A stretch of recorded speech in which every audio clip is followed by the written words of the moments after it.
Isang mapagpalang pagbati po sa inyong lahat. Welcome back po sa ating channel.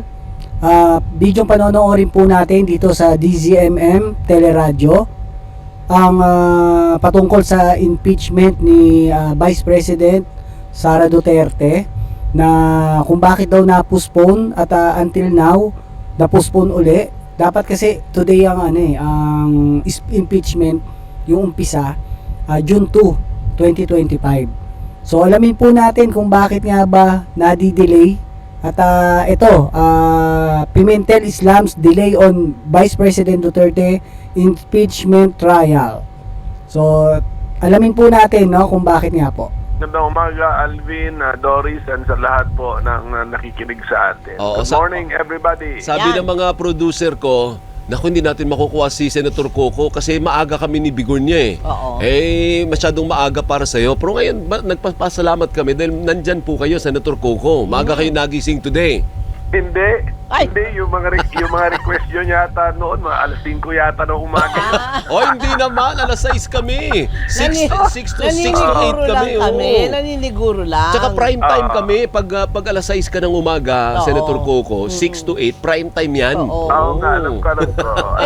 Sorry naman po, Senator, kasi alam naman po namin, pasensya nyo na po kami. Alam namin na nagbawalis-walis po kayo sa bakuran ninyo ng ganung oras. Hindi pa na. Senior citizen ka na ba, Senator Coco? Hindi pa. Yes, senior Senior. na. Senior na rin siya. Katropa ko ito, katropa ko. Oo, akala ko nga 50s siya eh. Oo, so 60s na pala si Senator Coco. Anyway, napatawag kami dahil umaalma po kayo sa pagpapaliban ng simula ng impeachment trial, which dapat today. Oo. Today ang simula po nun, ano po, na-move ng Ang isang reading. linggo. Reading. Of the articles. Hindi, pero that's the start of the process. Hindi ko ba? Medyo sinabi ng announcer na medyo umaalma itong si Senator Coco Pimentel sa pag-delay ng ilang beses para sa impeachment ni Vice President Sara Duterte, no? Alam naman natin siguro itong si Senator Coco, dilawan to talaga, alam ko eh. Kaya medyo kontra to pagdating dito kila kila Vice President Duterte, kila Digong. At ako naman po, pares kong binoto yan. Si Digong, si President Duterte, maganda yung talagang nagawa ni Duterte sa bansa natin. Except lang sa akin yung pagpanig niya sa kagustuhan ng mga incheck. At yun nga, medyo maraming ipinasok na mga pogos dito. Yun yung mga nakakalungkot. Pero the rest, saludo ko sa ginawa ni Tatay Diggs. Okay yun, no? Binoto ko rin yan. Si ex-President Duterte. At pati ki PBBM, binoto ko rin yan, no? Pares yan, maka Duterte ko tsaka maka PBBM. Wala akong pinapanigan dyan, no? At ako pro-Pilipino lang, kung saan lang yung tama. At ayun na po, kasi baka maisip ng iba, bias tayo, no? Hindi po, pro-Pilipino lang po tayo. Doon lang po tayo sa tama. Kung ito po dapat i-impeach si Vice President Sara Duterte kung kinakailangan at inaabangan ng tao, okay lang naman para maipaliwanag niya kung talagang may kasalanan ba siya, saan ba napunta yung pera. Dahil yung pera na yon, pera po talaga ng taong bayan yun, nating lahat, mga taxpayer po, no? Kaya dapat lang, para rin sa akin dapat din na maumpisahan po yan. Pero ayun nga, ganun pa man, alamin po natin kung bakit po ba nadidelay. Alala Okay. ninyo, nung Pebrero pa lang, February 2025, Opo. sabi ko pwede nang mag-impeachment trial. Kasi sabi ng Constitution, trial by the Senate shall forthwith. Forthwith, tama. Oo. Tapos, siyempre, hindi naman ako nanaig at si Senate President naglabas ng kanyang sariling impeachment calendar. Opo. Yun. Ang nakasulat doon sa calendar niya, June 2, babasahin na yung mga articles of impeachment ng mga House prosecutor sa harap ng Senate Today yun. plenary session. Yun yung plano eh. O di nanaig na yung schedule ni Senate President. So nakalipas na ang ilang February, March, April, May, June, Oo. May, June, apat. Ang apat 4 na months. buwan ang nakalipas eh. Tapos, mga 3 days ago, hindi ba in-announce naman niya na hindi matutuloy yung June 2 na pagbabasa ng mga articles at ipagpaliban niya, ginawa niyang June 11. Oo. So, yun ang dalawang tanong na nga natin. May tanong na nga po nung umpisa, bakit June 2 muli na gayan? Bakit hindi natin nagawa noong 4 months na break, yung February to May, bakit hindi nagawa yun? And then ngayon, bakit nung yan na yung naging deadline, yan na yung naging kalendaryo, bakit biglang nagbabago na naman? So anong problema mo, Senator Coco, na naatras? What is the objection? Where is it coming from? Anong problema ba pag na-delay? na-atras? Oo. Balik ako dun sa first fundamental ko na objection na hindi na yata tayo, number one, hindi na yata tayo sumusunod sa mandato ng Constitution na kung nakafile ang House of Representatives ng Articles of Impeachment, dapat agad-agad yang i-trial na. Trial na nga eh. Hindi nga agad-agad yan basahin o pansinin eh. Agad-agad na yang i-trial ng Senado. Yun yung number one objection ko noong Pebrero pa eh. Oo, tama. February ko pa ginawang issue yan, February 2025. O di si SP ang nasunod sa kanyang kalendaryo, so ang assumption ko doon, may backing yun ng majority kasi wala namang iba ng para pumupuna eh sa among the senators, wala namang ibang nagrereklamo dun sa kalendaryo ng SP. So excited na lahat na by June 2 umpisa na, step 1 na, babasahin na ng mga House prosecutors yung articles of impeachment.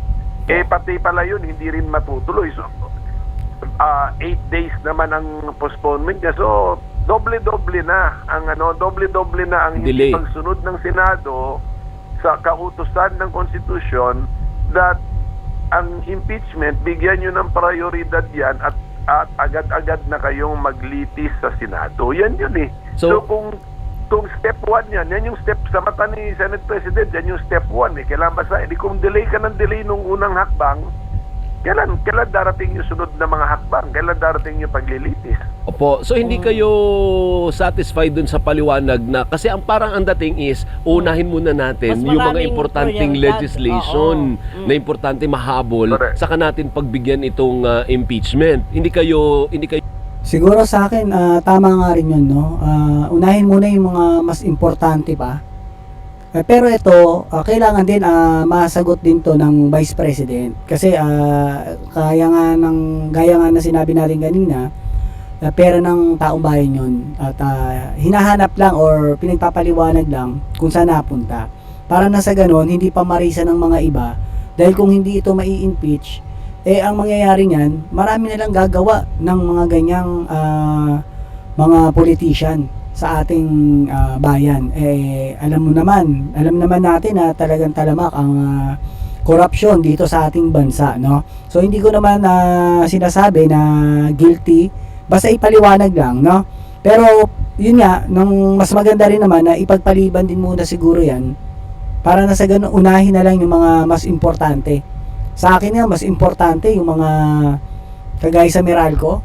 Ibalik sana yon, pag-usapan kung bakit ganong kataas ang mga singil nila. Dahil dati na nabuko na yan ni Dan Fernandez, gaya na sinabi ko sa ibang vlogs ko, na nag-hearing sa Congress, bukong-buko na yan, Meralco, yung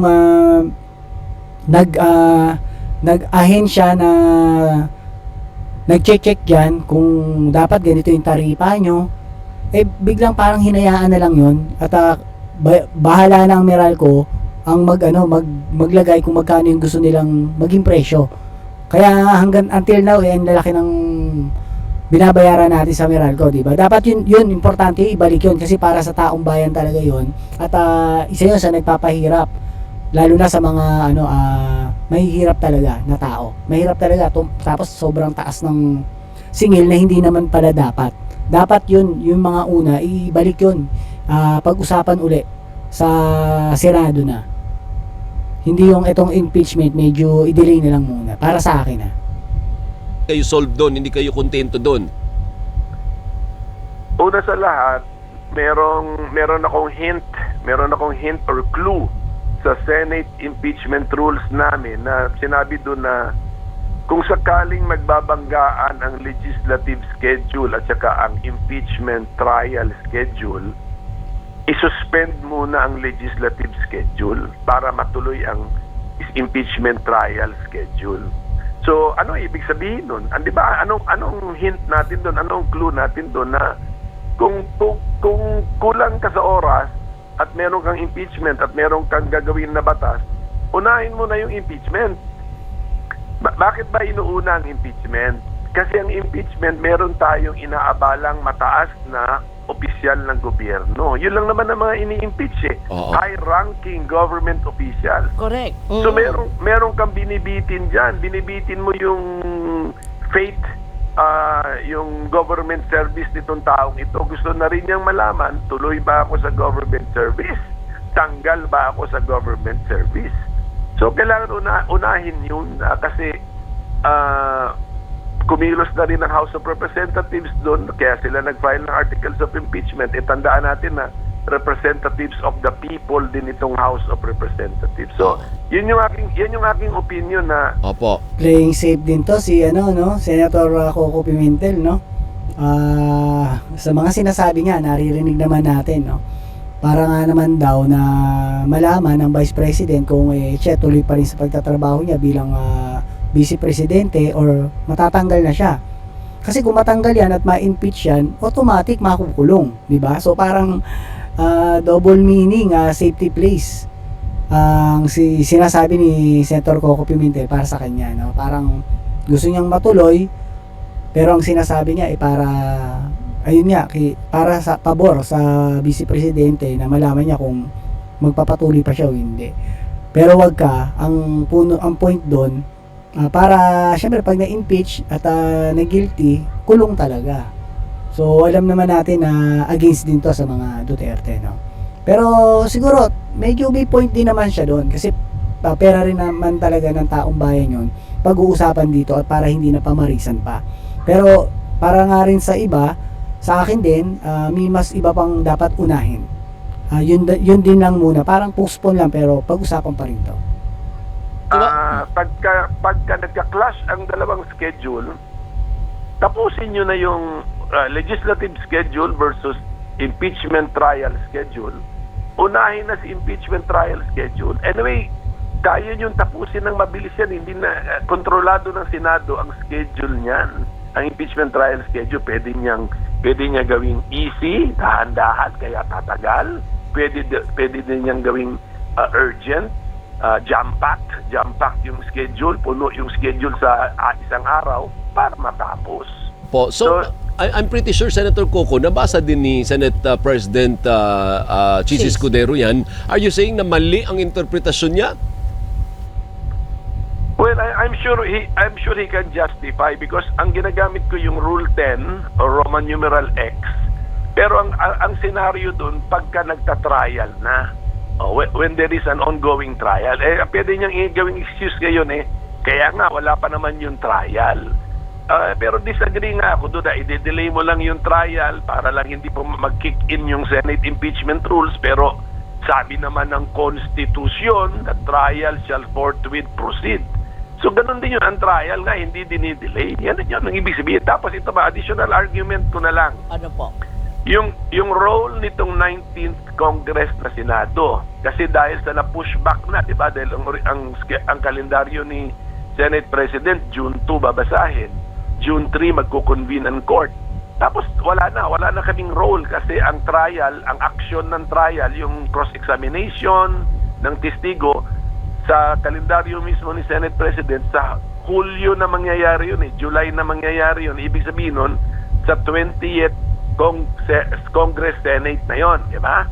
Opo. So, kung titignan mo, very, very minor na lang din yung role or gagawin ng mga senador sa 19th Congress na kung bibilangin mo yung oras na apektado dyan, yung pagbabasa ng articles of impeachment, binibigyan ko na ng 1 hour.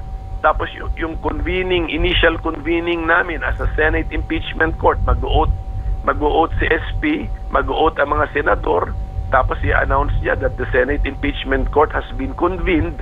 Bakit niya gagawin yun? Kasi pagkatapos nun, sa kanya uutusan as the presiding judge o presiding officer, uutusan na ngayon niya yung ang clerk ng Senate Impeachment Court na padalhan nyo na ng summons, padalhan nyo na ng notices, lahat ng kailangan na mapadalhan para makasagot na yung impeach official. Meron siyang 10 araw para sumagot. Yun lang yung purpose.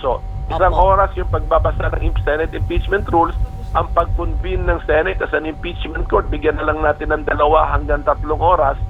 So ang totality na kakainin na oras ay mga 3 to 4 hours.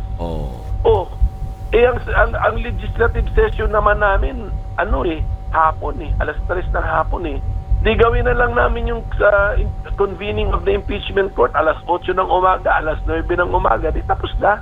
Walang pati sana yung original kalendaryo ni SP nasunod. Wala na sanang additional issue pa. Opo. Yung 19th Congress, ang last day po niyan, June 30. Tama po? June 30, 12 noon, ang pinakahuling oras ng aming paninilbihan bilang senador. Oo, pero yung aming official session hanggang 13 kami. Ay, hindi maiksi na nga lang. Between June 11 and June 13. 2 araw na lang yun. Holiday pa si 12. Holiday pa si Correct. Holiday pa. Eh di wala na nga. Wala na talaga kayong Hindi magawa, nakakabutin. Senator Coco. Wala na. Una sa lahat, minor na lang na yung role ng 19th Congress Senate sa original schedule ni SP. Pag i-push back pa niya, i-move pa niya yung unang hakbang, lalo nang parang wala ng role at mahirap na yatang i-convene yung court. Opo. Tama, Sa tama. ganito pong pagde-delay o itong kinakaharap na delay, ano kaya po nakikita nyo, Sen, na impact nito sa mga ordinaryong tao? Impact sa ordinaryong tao, anong ibig sabihin nito para sa kanila? At ano ang... Oo, kasi marami rin nag-aabang dyan. Mapa Duterte man at mga pro-Pilipino at lahat. Inaabangan talaga to, no? Kasi medyo talagang naging issue talaga to at malaking pera kasi yung involved dito, no? So, syempre, tayo naman maka-Duterte rin tayo dahil maganda naman yung ginawa ng Duterte talaga sa Pilipinas. Yun lang, yung sa China. Dumikit ang administrasyon ni Tatay Diggs sa mga Chinese. Kaya until now, binubuli tayo ng mga Chinese at gusto na tayo halos angkinin ang lahat ng ating mga isla, no? Yun lang ayoko, no? Pero the rest, talagang saludo sa ginawa ni Tatay Digong, no? Kay PBBM din naman, okay din naman yung mga ginagawa niya talaga ngayon lahat. Except lang din na sana rin nung nagbawa siya o nagtanggal siya ng mga pinag-resign niya, yung talagang non-performing. Marami kasing non-performing sa kabinete. Kaya mabagal din yung pag-usad ng yung administrasyon ngayon, no? Pero although maganda naman, nakikita naman natin lalo na yung pagsuporta niya doon nga sa West Philippine Sea, na yun naman din talagang higit na dapat pinag-uusapan itong mga senador na to kung ano yung dapat gawin para hindi na tayo bulihin at kamkaming yung mga isla natin, itong mga inchik na to, kung ano yung mga dapat na suporta ibigay nila, no? Kung kinakailangan yung malaking budget, bigay nila, kasi lahat naman ng pera na yan mawawala yan pag tayo pinasok talaga dito ng mga incheck at inuumpisahan na nga tayo. Ultimo dun sa mga pag-research sa mga ating mga dagat, but chine-check na nila yun kung makakapasok ba yung submarine nila sa ilalim ng katubigan na natin. Kasi once na nakakapasok na yan, wala na, andyan na sila, magpapalabas lang ng missile yan, pauulanan lang tayo, wala talaga tayong laban dyan. So sana naiisip nga ng mga mambabatas natin yan, mga congressman at ito sa Senado, no? Yun yung importante para sa akin, yun ang unahin dapat na pag-usapan, hindi yung kung ano-ano yung kagaya rin nito. Pwede naman pag-usapan yan, pero mas unahin muna yung sa tingin ko yung kung paano natin lulutasin yung ginagawa sa atin ng mga check. Sobra na kasi. ang tingin nila ngayon sa gobyerno? Teka lang, bakit gulong-gulo na yata sila o sadyang ginugulo?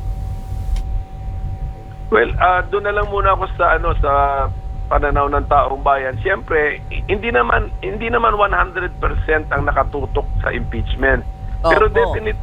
definitely marami rin tayong mga kababayan na gusto nilang malaman ano ba itong kaso laban sa Vice Presidente. February pa sila excited na malaman 'yan. Binitin hanggang June 2. Pagdating ngayon ng June 2, di rin pala matutuloy. So, medyo doon sa segment na 'yon na sinusundan itong impeachment o interesado tungkol sa impeachment. Siyempre malaking disappointment para sa kanila ito. At siyempre magtatanong sila, ang iba diyan mag-umpisa magtanong, bakit ba to na-delay na nga, dinelay pa, bakit? Yan ang tanong ba? Opo. So ano yung say mo doon, Senator Coco, sa pananaw naman na-interview namin kanina si Attorney Romy Mac As sinasabi niya, sa umpisa pa lang ng trial, magfa-file lang ng motion yung kampo ni Vice President Sara questioning the authority of the 20th Congress kasi nga tatawid, hindi ho ba? O malalaman na niya kaagad kung sinong kaalyado niya at by a mere vote of majority, Oo. dismiss yung kaso, tapos ang istorya. Numbers nasa kanya, it appears. Hintayin na lang natin. Pero siyempre, pag iniisip natin theoretically, posible nga mangyari yun. Theoretically. Pero siyempre meron din interpretation pwedeng i-interpret yung existing Senate impeachment rules na bawal ka mag-file ng motion to dismiss. Bawal ba? Bawal? Pwedeng yan ang interpretation kasi nga iko-connecta mo nga sa constitutional provision, the trial shall forthwith proceed. Kaya nga, okay. ang aking point is, kumilos na kasi kaya nga ganito pagdisenyo ng ating impeachment Kaya ang kailangan kumilos House of Representatives, kailangan mag-file sila ng articles of impeachment. Mabigat yan. Kung ginawa ng House yan, mabigat yan because they're also representing the people. Mm-hmm. So pag-file yan sa Senate, ang utos ng Constitution, Senate, kailangan din nakatigin na ang taong bayan dyan sa kasong yan, kailangan mag-trial kayo. Oo. Dapat doon. Ang Senate naman magta-trial. Okay, ngayon, pagdating naman sa dulo, legal naman na mag-acquit Ang pag-acquit sa impeach official, legal din yan. Pwede rin niyang gawin. Pwede din siyang hatulan na guilty. Pwede rin siyang hatulan na not guilty. So, Tama. ganun sana yun. Mag-trial and then mag-decide na sila. Wag yung, kaya ang reading ko sa Senate impeachment rules, hindi dapat ini-entertain ang motion to dismiss. So para sa iyo, Senator Coco, indispensable yung trial. There has to be a trial. Yes, because the House of Representatives, as the representatives of the people have also spoken. Nag-file sila ng impeachment complaint. Mabigat yan kasi ang mga ini-impeach high government officials, ang mga grounds, mabibigat na grounds. So kailangan marinig, malaman ano ba yan, at pwede ring sabihin walang kwenta yung pinail ninyo, acquitted ang opisyales. Pwede yun. Pwede man yan. Pwede rin sabihin na mabigat pala itong pinail ninyo, talagang may ebidensya kayo, therefore guilty ang opisyales. Pwede. Kaya nga, ang importante doon, kailangan dumating tayo rin sa dulo at bilisan kasi nga apektado din yung impeach official. Kailangan makapagtrabaho pa rin siya ng normal. Kaya wag mo patagalin ng trial ng buwan-buwan kasi nahirapan din magtrabaho yung high government official na ini-impeach kung meron siyang problemang impeachment. Kaya Opo. gusto niya malaman niya, guilty ba ako? Tanggal ba ako? Or that guilty ba ako? Tuloy-tuloy lang ako sa trabaho. Opo, pero kung tama ka, mali din yung senaryo ni Attorney Romy Mac. Oo. Kasi ang sinasabi niya, pwedeng maghain ng motion to dismiss. Ang sinasabi mo, there is no such thing. Hindi You pwede. cannot file that kind of motion antemano bago pa mag-umpisa yung trial. Yes, because a motion to dismiss will avoid the trial. Exactly. Tama. Exactly. Yun na nga. That is my point. Diba? A motion to dismiss seeks to avoid a trial. If it is granted, it stops everything. There is no trial. Sinabi trial by the Senate shall forthwith proceed. Opo. So either sa inyong dalawa lang ni Attorney Romy Mac yung tama. Kasi sabi ni Attorney Romy Mac, pwede wala ng trial. Sa umpisa pa lang, file ng motion to dismiss, meron kang 13, wala na. Tapos na yung laban. Ang sinasabi mo naman, hindi. Kahit anong mangyari, dapat may trial sa dulo, magkakaalaman tayo kung guilty or not guilty. Kasi siguro meron kaming basic difference. Kasi sa akin, na kasi ako, kumbinsido kasi ako na pwedeng mag-crossover. Ayun. Hindi issue sa akin 'yon na pagdating ng 20th Congress Senate, meron siyang Senate, minana niya ang impeachment complaint na final sa 19th Congress Senate, minana niya. Sa akin walang issue 'yun. Pwede talagang manahin 'yun kasi court kayo. The Senate is the impeachment court. Yeah. Nagbago ang miyembro ng court pero yung docket ng court, yung workload or caseload ng court ay hindi nagbabago. Naku, exciting po ito. Manood po tayong lahat. Magtatagisan po ito ng kaalamang legal, partner. Senator Coco, maraming salamat for your expertise and your insights. Thank you po. Okay, thank you din dito sa DZMM Teleradyo. At sa inyo po, mga nag-subscribes at nag-like, naman po at maraming salamat po. Malaking tulong po sa ating channel. At yun, napakinggan natin yung panayam patungkol dito kay VP Sara na sinasabi ni Senator Coco Pimentel na bakit nga talaga na didelay. Ano bang talagang dahilan, no? Pero siguro maraming ang mas importante na dapat pag-usapan.